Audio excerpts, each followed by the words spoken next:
Welcome to the Career Success Secret Show. I am your host, Mike Tomasello. The Career Success Secret Show is where we break down the strategies that top performers use to excel in their corporate careers. Today, we're going to be diving into a topic that can revolutionize your career. We're talking absolute transformation, and that is professional mentorship. That's right. Professional mentorship can change the trajectory of your career if you know how to get started, if you know how to find the right mentors. But before we get started, I wanted to welcome our listeners from Australia, in addition to the 15 other countries that have been listening to the show. Welcome, Australia. Welcome back, listeners from all around the world. We're going to be talking about a lot of different things around career mentorship today, possibly in some ways that you've never considered before, possibly because you are secretly going about mentorship the wrong way or thinking around mentorship the wrong way. You're going to want to take notes for this one, and we are going to explore why some of the thinking around finding a mentor might actually be wrong. Not only that, but this thinking might actually be holding you back. And so we're going to cover what to do instead. Before we dive in, I wanted to share with you that my career started out in an absolute mess. So regardless of where you're at in your career, I want you to know that mentorship can work for you. Neither one of my parents had graduated from college, and I didn't have any rich neighbors. I didn't have any rich friends who had successful corporate careers or had parents that had successful corporate careers. I barely graduated from college. I had a couple D's and F's on my transcript. And by the way, if you didn't graduate from college, these tips and strategies can still work for you. Many of my clients use them all the time. Now, I like to blame my D's and F's on an undiagnosed sleeping disorder, which, as you can imagine, gave me something else that made being successful in the corporate world all that much more challenging. I had all the excuses in the world for why I couldn't succeed.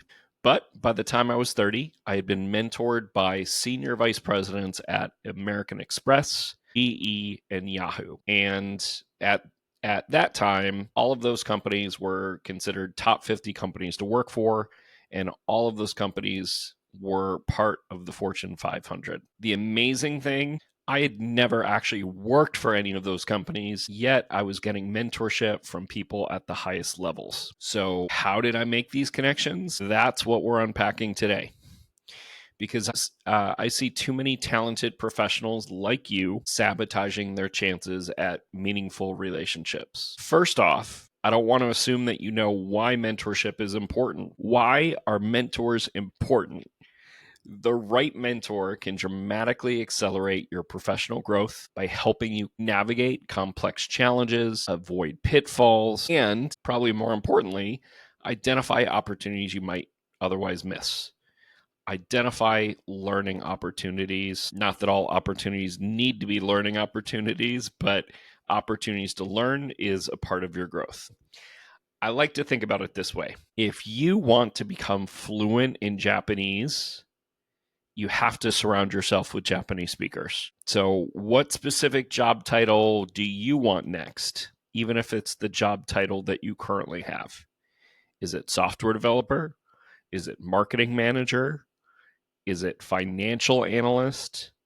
Is it an executive or vice president of whatever field that you're currently in? Well, maybe you just want to be the highest end of the average salary range in your field. You want to be on the high end of the bracket.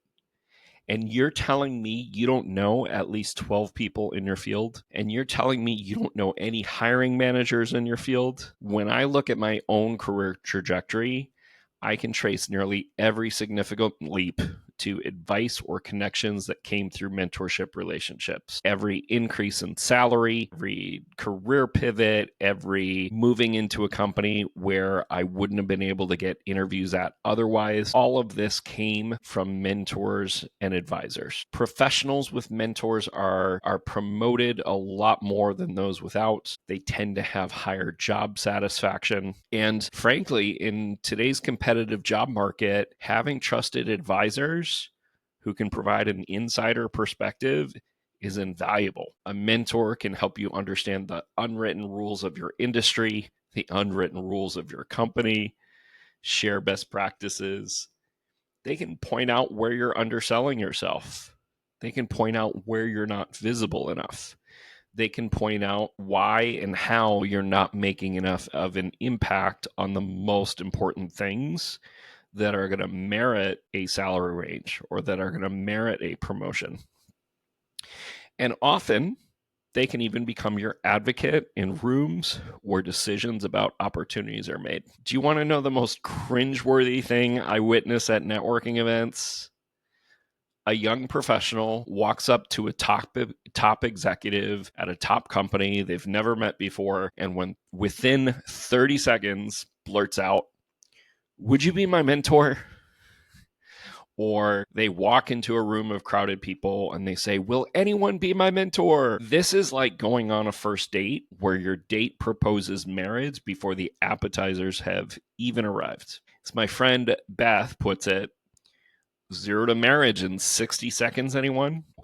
Let's talk about the second example first. So, in the second example, you might actually have success if you ask 50 people if someone's willing to be your mentor. You might get someone. But what you're not going to know, because you weren't strategic about it, you weren't selective about it, what you're not going to know is whether or not they actually know what they're talking about, whether or not they're actually the right mentor for you. And now you found yourself in a long-term commitment because they agreed to be your mentor simply because you shouted it out. But the more likely scenario is the people at the highest level are going to be turned off because you haven't developed a relationship with them where they're willing to do this huge ask for you, which, even if the time commitment is unclear, is more than a one-time commitment when you talk about mentorship with someone. So when you propose, when you say, "Would you like to be my mentor?" 0 to marriage in 60 seconds, anyone? That's exactly what's happening when you immediately ask someone to be your mentor. Hopefully, we made that clear and you're going to eradicate that from your language. It's a massive ask. You're essentially requesting a significant time commitment and a big favor from someone that you might have just met, or someone that you barely know, or someone that already has a lot of other job duties on their plate and they don't necessarily get paid or compensated to mentor you. So let's frame how we think about mentorship. The truth is, meaningful mentorship rarely begins with the question, "Will you be my mentor?" It rarely begins even with a formal mentorship program. I've been a member of formal mentorship programs.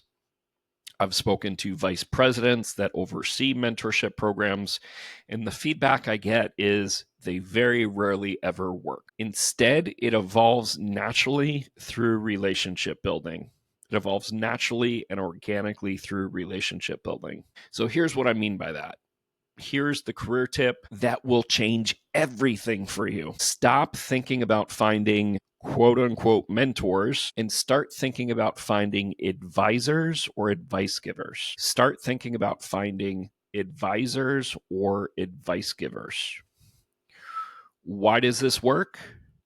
Well, most people genuinely enjoy being asked for their advice. Most people genuinely enjoy being asked for their advice, especially in areas where they have expertise. It's validating, it doesn't involve a long-term commitment, and heck, it makes the potential mentor, the advisor, feel good. And if you can make the potential mentor feel good, they feel good about you. This strategy worked beautifully for job search as well. If you are finding value in today's show or a previous episode, please take a moment to subscribe to Career Success Secrets and write a brief comment or review. These comments, reviews, subscriptions are invaluable in terms of us getting the word out. Your reviews help other professionals like you discover these strategies. Do you have a colleague or a friend who might want faster career progress, who might be unhappy in their job, who might be unhappy with their salary, please think of that colleague or friend now and share the Career Success Secret Show with them. You'll be amazed. Most people are afraid to admit that they need help. And if you offer them to someone, it gives them an opportunity to help themselves. Now, back to the topic of mentorship.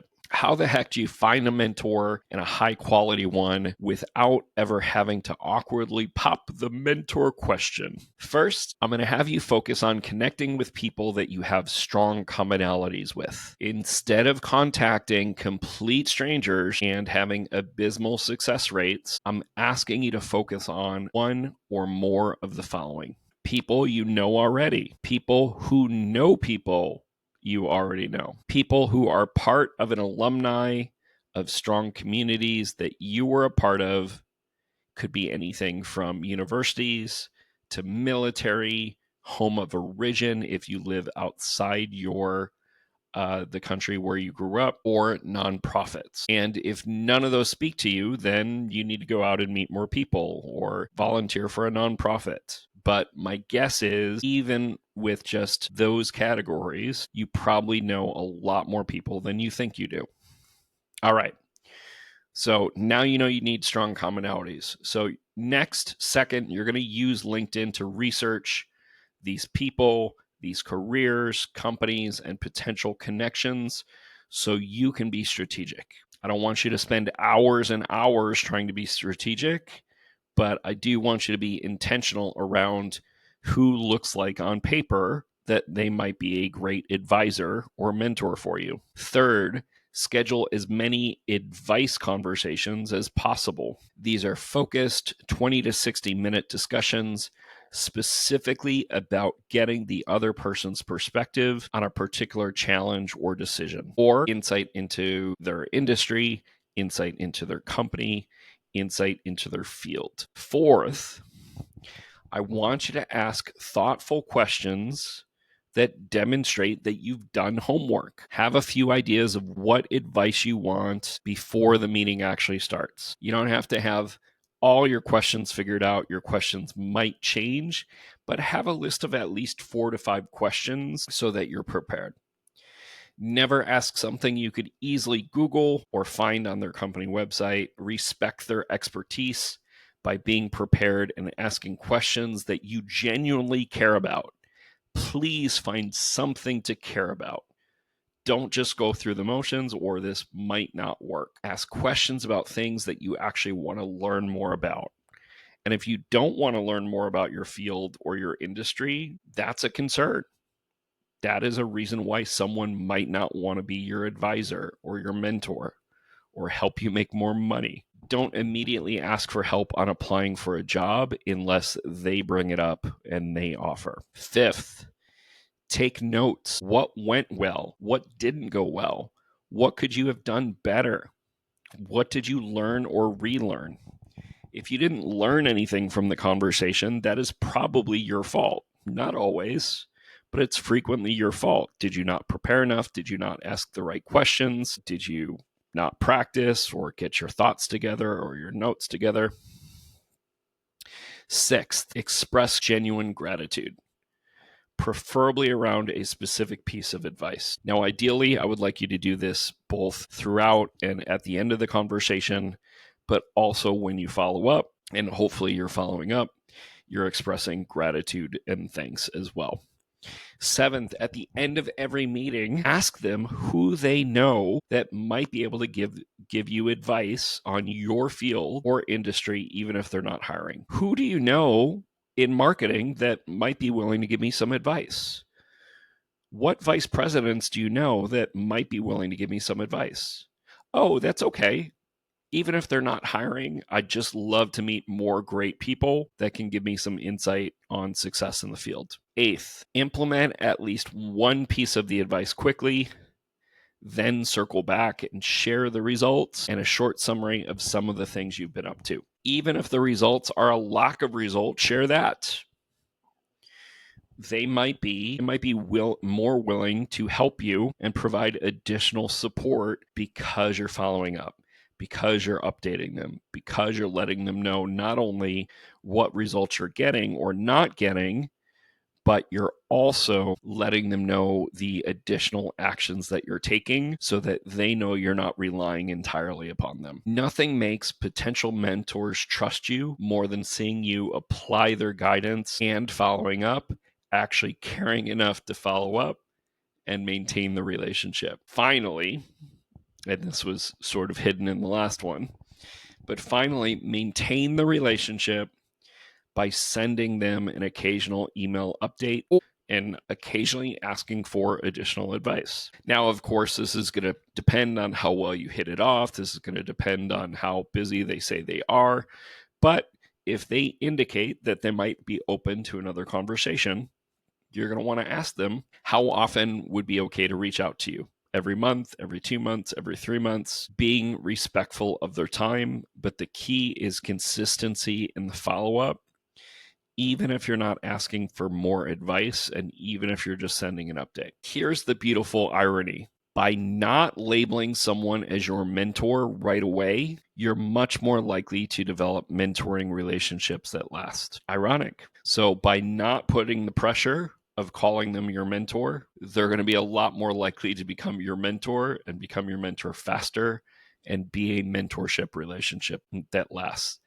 The best mentors I've had in my career, and I've had formal mentors that were officially my mentor, and I've had mentors that weren't. Although I've had some great formal mentors, the most valuable ones were where we didn't even use the word mentor or mentorship in our conversation. They evolved from casual advice conversations that became ongoing dialogues. Don't make this career mistake either. Don't limit yourself to just one mentor. I typically have 5 different mentors at any given time, each bringing unique perspectives and different aspects to my career or to how I integrate my career into my life. No single person has all the right advice for every situation. Have mentors within your company. Have mentors within your company, but outside your team. Have mentors within your company, but outside your department. Have mentors at other companies. Have mentors potentially in different fields from you. Now, ideally, I'd like you to master your field first and have mentors within your field first in large amounts. But if you've reached that stage, then maybe you're ready for a mentor or two who helps teach you about a different department or a different field. And remember, regardless of how much guidance you receive, you're still the only one who truly knows for sure what advice is right for you. Just because they're a mentor doesn't mean they're an expert on what works best for you. Another piece of advice that I would recommend is, and this is a tricky one because a lot of people in the career space are trying to be different and they're trying to be unique and they're suggesting that you should have a sponsor or a champion.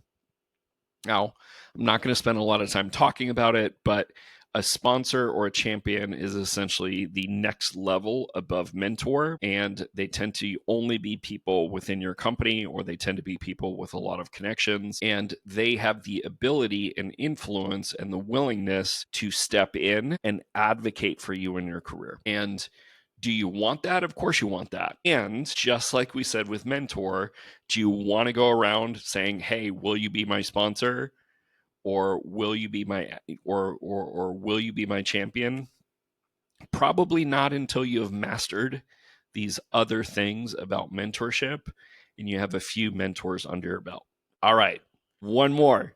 Here's a powerful mindset shift. No matter how successful you become, always look for constant and never-ending improvement. Always look for constant and never-ending improvement. And one of the easiest ways to do that is by connecting with people further along in their journey than you are. The formal mentor label often creates unnecessary pressure that can scare people away, especially before they've had a chance to know you and your potential. As we wrap up today's show, I want to leave you with this. You probably already have mentors and don't realize it. They're the people who give you advice. They're the people you already go to and ask questions of. They're the people that challenge your thinking. They may or may not be the people that celebrate your wins. Your task now is to be more intentional about who those advisors are and find even better advisors in the specific areas that you want to grow or that you need to grow.